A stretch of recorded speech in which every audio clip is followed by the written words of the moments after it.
अस्सलाम वालेकुम स्टूडेंट्स। आज हम ग्रेड 9 का चैप्टर नंबर 9 की रिव्यू एक्सरसाइज डिस्कस कर रहे हैं। Mensuration, that the name of the chapter is mensuration. In this chapter girls we are going to, हमारे पास different types of questions are given to you और different shapes थी। That was square, rectangle, cone, sphere. तो इन सारी shape से related उनके areas, उनके टोटल सरफेस एरिया पैरामीटर, मतलब हम वो उनकी अगर कोई वॉल्यूम है या कोई चीज़ है तो उसका हम लोगों ने वो फाइंड किया हुआ है कि किसी क्यूब का किसका वॉल्यूम कैसे कैलकुलेट करते हैं, टोटल सरफेस एरिया या एंड ऑल द थिंग्स जो हमें क्वेश्चन के अकॉर्डिंगली रिक्वायर्ड होती है वो।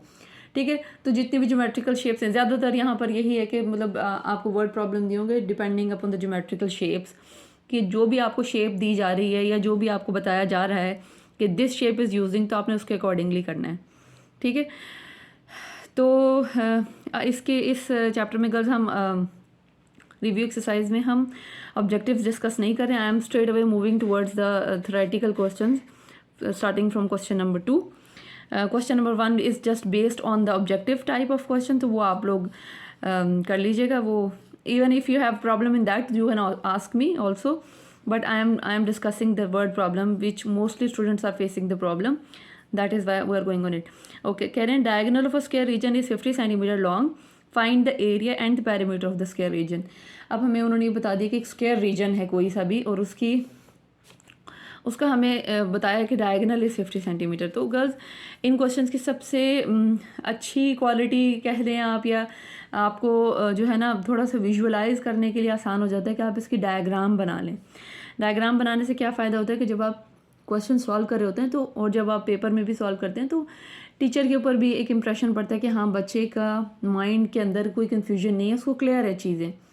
और डायग्राम से आप ख़ुद भी थोड़ा सा जब आप करने लगते हैं तो आपको ज़रा ज़्यादा क्लियरली समझ में आती है। ठीक है, that is why I usually prefer कि हर क्वेश्चन के this types of question at least उनमें आप बना लिया करें डायग्राम। ठीक है, ताकि आप लोगों को भी करना आसान हो जाए।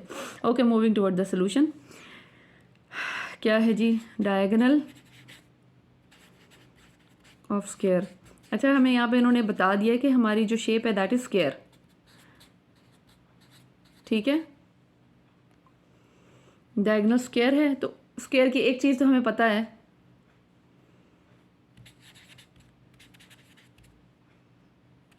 कि उसकी all the sides are, let the length of the square is, हम एक साइड को कंसिडर कर लेते हैं,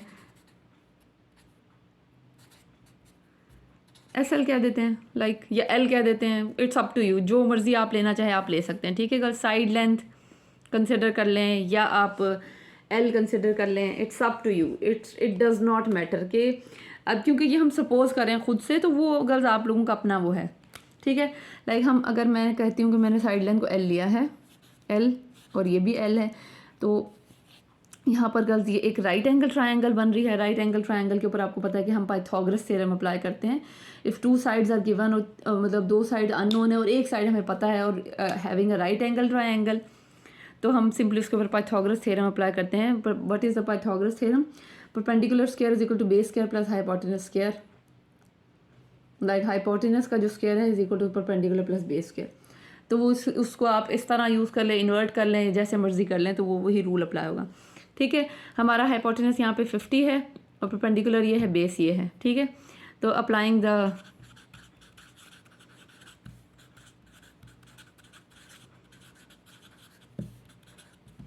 पाइथागोरस थ्योरम, मैं ज़रा शॉर्ट फॉर्म यूज़ किया थ्योरम के लिए, टी एच। तो okay, l square plus l square is equal to under the root 50 का स्क्वायर, ये हो जाएगा 2l स्क्वायर, स्क्वायर से root cancel, is equals to 50 आ गया यहाँ पर। ठीक है गर्ल्स, तो l square is equals to 50 divided by 2, तो l square is equals to 25। तो इसके ऊपर से हम, क्योंकि हमें एल की वैल्यू फाइंड आउट करनी है, अगेन हम इसका स्क्वायर रूट ले लेते हैं गर्ल्स। स्क्वायर से root cancel, so L is equals to 5 centimetre आ गया। ठीक है, हमें क्वेश्चन में क्या एल की वैल्यू निकल आई, which is the one side length, एक साइड की वैल्यू ये है। ठीक है, साइड लेंथ। ठीक है, अब क्योंकि हमारा स्क्वायर है तो उसकी rest of all the 3 sides would be 5 ही होगी, 5 सेंटीमीटर ही होगी। ठीक है, अब उन्होंने हमें क्या कहा था कि एरिया फाइंड करना है और पेरीमीटर फाइंड करना है. What is the formula for the area of a square girls? Area of a square, area of a square which is equal to side length into side length, s l into s l. हाँ जी, एक side की length क्या है? 5 centimetre. 5 centimetre into 5 centimetre is equal to 25 centimetre square. Area का unit हमेशा squares में होता है गर्ल्स, आपने ये बात याद रखनी है, ये गड़बड़ नहीं करनी है आपने, अगर क्योंकि अगर ये हो गया तो फिर आपको पता है कि बच्चे ये यूनिट्स में मार्क्स कटवा देते हैं. ठीक है, ये हो गया. और सेकंड चीज़ है जी पेरीमीटर हमने कैलकुलेट करना है. और सेकंड चीज़ है जी पेरीमीटर हमने कैलकुलेट करना है. पेरीमीटर ऑफ स्क्वायर क्या होता है जी? पेरीमीटर होता क्या है basically? Perimeter is the sum of all the sides of any shape. ठीक है, whether it is a square, it is a rectangle, it is a sphere, it is what so ever it is. ठीक है, तो हमारा अब ये हमारा square है because it has all the side same. तो हम कहते हैं 4 इंटू एस एल. 4 और मतलब साइड लेंथ की एक वैल्यू लेके उसको 4 से मल्टीप्लाई करा दें. 4 into 5 which is equal to 20 centimetre.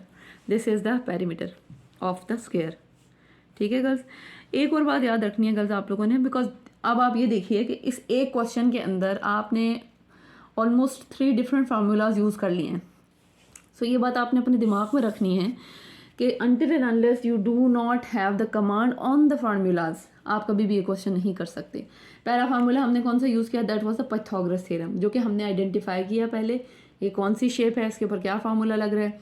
Then हमें area of square, area of perimeter of the square का फार्मूला पता होंगे तो हम ये दो चीज़ें फाइंड कर सकेंगे, अदरवाइज यू आर नील.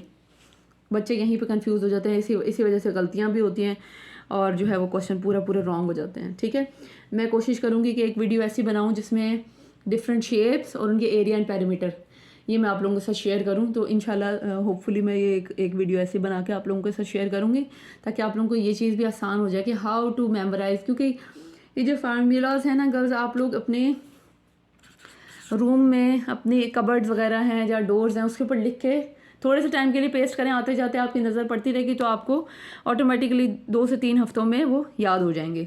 ठीक है, और ये बड़ा अच्छा मेथड होता है कि आपको ऐसी जगह पे आप उसको पेस्ट कर लें जहाँ पे आपकी हर वक्त नज़र पड़ती रहे, तो आप लोगों को याद करने में भी आसानी रहेगी वो, तो फिर ये चीज़ें आप लोगों के लिए बर्डन नहीं होगा इस चीज़ का. Okay, moving towards question number 3. Find the total surface area of hemisphere where the diameter is 14 centimetre. अच्छा, अब ये हेमीस्फीयर क्या चीज़ है? ठीक है, स्फीयर क्या चीज़ होती है? Sphere is a circular round shape. Now we are talking about hemisphere, तो ये सेमी सर्कल आ जाएगा. ठीक है, सेमी सर्कल या hemisphere is the same thing. ठीक है गर्ल्स. अच्छा, अब क्योंकि सर्कल का कोई एक सेंटर पॉइंट होता है, यहाँ से यहाँ तक की वैल्यू जो होती है डायामीटर होती है. ठीक है, इसको हम डायामीटर कहते हैं. ठीक है, पूरी वैल्यू, लेकिन हमारा सेंटर से एंड पॉइंट तक का डिस्टेंस जो होता है यहाँ से यहाँ तक, दिस इज रेडियस आर. ठीक है, तो रेडियस जो है वो डबल होता है डायमीटर. रेडियस को 2 से मल्टीप्लाई करें तो डायमीटर हो जाती है, या अगर डायमीटर की वैल्यू आपको दी हुई है तो आप उसको 2 से डिवाइड कर दीजिए तो आपके पास रेडियस निकल आएगा. ठीक है, ये बता दिया हमें. Total surface area of hemisphere calculate करना है हमने, तो पहले हमें देखना है कि फार्मूला क्या है total surface area of hemisphere. Hemisphere, because hemisphere is the half of the sphere. जो आपको स्फीयर का फार्मूला पता होना चाहिए. ठीक है, वो क्या होता है? Total surface area of hemisphere. अच्छा, स्फीयर का होता है 4 पाई आर स्क्वायर, तो हेमीस्फीयर है तो वो 2 से डिवाइड हो जाएगा which becomes 2 pi r square. ठीक है गर्ल्स. ओके, नाउ डायमीटर क्या है? डायमीटर की वैल्यू है 14 सेंटीमीटर, तो 14 को 2 से डिवाइड कर दें तो रेडियस आ जाएगा 7 centimetre. Now just put the value of 7 over here. इसकी आर की वैल्यू पुट करें गर्ल्स, आपका आंसर निकल आएगा. ठीक है, 2 टाइम्स टोटल सरफेस एरिया, मैं अब TSA लिख दिया शॉर्ट फॉर्म. 2 टाइम्स पाई की वैल्यू अंडरस्टूड है विच is the fix value that is 22/7. ये हमेशा ये होते हैं, कैलकुलेटर से लिख लें तो आप 3.1416 आ जाएगी, otherwise 22/7 into r square. R की वैल्यू क्या है? 7 सेंटीमीटर का स्क्वायर.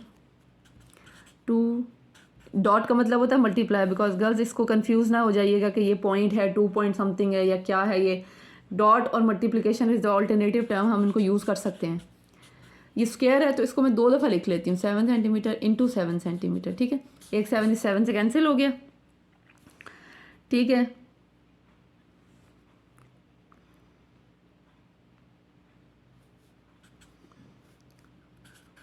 फोर्टी 4 इंटू 7,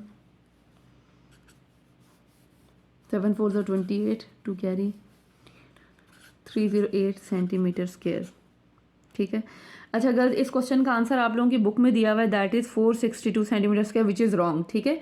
तो उसको लेकर कंफ्यूज होने की ज़रूरत नहीं है, that is not a big deal, वो कोई प्रॉब्लम नहीं है, ठीक है। यही है answer, because if you have applied the right method, right formula, तो कोई टेंशन लेने की कोई बात ही नहीं है कि जी हमारा आंसर मैच नहीं हो रहा। देखें, टीचर्स भी जब चेक कर रही होती हैं वो इस चीज़ को देखते हैं कि बच्चों ने क्या किया है, कैसे किया है, ठीक है, मेथड ठीक है, फार्मूला ठीक है, तो आपको फुल मार्क्स मिलेंगे। You don't have to worry about this, okay, all right. और गर्ल्स, ये शेप बनाते हैं तो आपको लिए थोड़ा सा ज़्यादा आसान हो जाता है इस चीज़ को कैरी करने का, कैरी फॉरवर्ड करना और आप क्वेश्चन को भी अंडरस्टैंड करना, ठीक है। Okay, moving towards question number 4। Question को कैरी करने का, कैरी फॉरवर्ड करना और आप क्वेश्चन को भी अंडरस्टैंड करना, ठीक है। Okay, moving towards question number 4। Question number 4 question, girls मैं बुक से क्वेश्चंस पढ़ रही हूँ, आपके पास बुक होगी, you can easily read and understand the question की क्या है। Find the radius, number 1 radius, number 2 volume of sphere whose surface area is given to you. अच्छा, अब हमारे पास जनाब उन्होंने कह दिया सफेयर। सफेयर क्या होती है? कोई राउंड चीज़ जो भी है वो सफेयर कहलाती है, ठीक है। Like our earth is also sphere. अच्छा, सफेयर में हमें पता होता है सेंटर से एंड पॉइंट तक का डिस्टेंस जो है वो रेडियस होता है। रेडियस भी मालूम नहीं है हमें, वॉल्यूम भी मालूम नहीं है, बट हमें नंबर 1 रेडियस कैलकुलेट करना है और number 2 volume, volume of sphere. ये गर्ल्स आप डाटा ज़रूर लिख लिया करें कि क्या चीज़ कैलकुलेट करनी है, क्या चीज़ गिवन है, तो आपको ख़ुद भी सॉल्व करने में आसानी हो जाती है, ठीक है। तो थोड़ा सा आपका माइंड क्लियर हो जाता है। ओके, हम गिवन क्या है हमें? Surface area.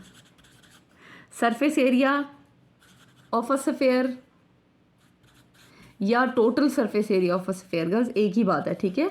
उससे कंफ्यूज होने की ज़रूरत नहीं है कि क्या सरफेस एरिया क्या है, टोटल सरफेस एरिया क्या है, वो एक ही चीज़ है। अच्छा, सरफेस एरिया की वैल्यू उन्होंने हमें दे दी है, that is 154 centimetre square. Surface area का यूनिट जो है वो स्क्वायर्स है, स्क्वायर्स में होता है, ठीक है। अब हम यहाँ पर इनकी वैल्यू डाल लेते हैं। पाई की वैल्यू 22/7 है इंटू आर स्क्वायर। आर की वैल्यू हमें नहीं पता तो आर ही रहेगा।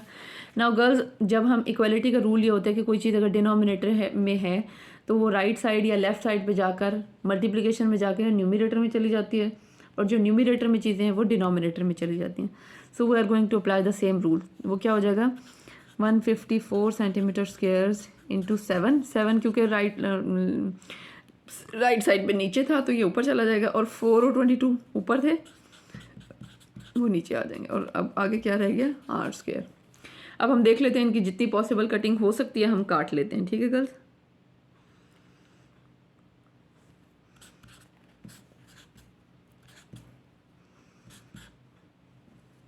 इलेवन 2 ज़ा 22, 11 7 ज़ा 77, तो ये आगे 7 7 ज़ा 49 डिवाइडेड बाय 4 आर स्क्वायर। तो अगर हम गर्ल्स इसको अगर हम इसका डिवाइड करें तो ये आता है 12.25, ठीक है। डिवाइड मतलब ये क्योंकि परफेक्टली डिवाइड तो हो नहीं रहा, पॉइंट्स में वैल्यू आएगी। अब आप इसका स्क्वायर रूट ले दीजिए, तो the value of r become 3.5 centimetre. Calculator से ही कैलकुलेट कर लीजिएगा इसको, और अदरवाइज़ ये वाला तरीका भी मैं सिखा चुकी हूँ, इस तरीके से भी कैलकुलेट कर सकते हैं आप लोग, ठीक है। आर की वैल्यू निकल आई, पहला पॉइंट हो गया हमारा क्लियर। नाउ अब हमने वॉल्यूम निकालना है। वॉल्यूम का क्या फार्मूला है?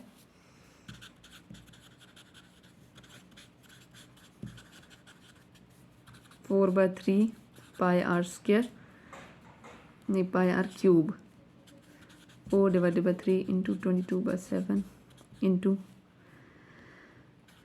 3.5 का क्यूब। 3.5 का क्यूब जो है वो 3/7, इसका क्यूब बन जाएगा 42.8 875 गर्ल्स, ये मैंने कैलकुलेशन कैलकुलेटर से किया, ठीक है, बिकॉज ये मैंने मैनुअली नहीं की 3.5 का cube. All right, now in सब को मल्टीप्लाई अगर आप करवा दीजिए तो इट बिकम 179.66, ठीक है, या अप्रॉक्सीमेट अगर आप इसको करना चाहें 666 आ रहा है, it become 179.67 centimetre cube volume, ठीक है। ये दो चीज़ें हमें कैलकुलेट करने का कहा था, वी हैव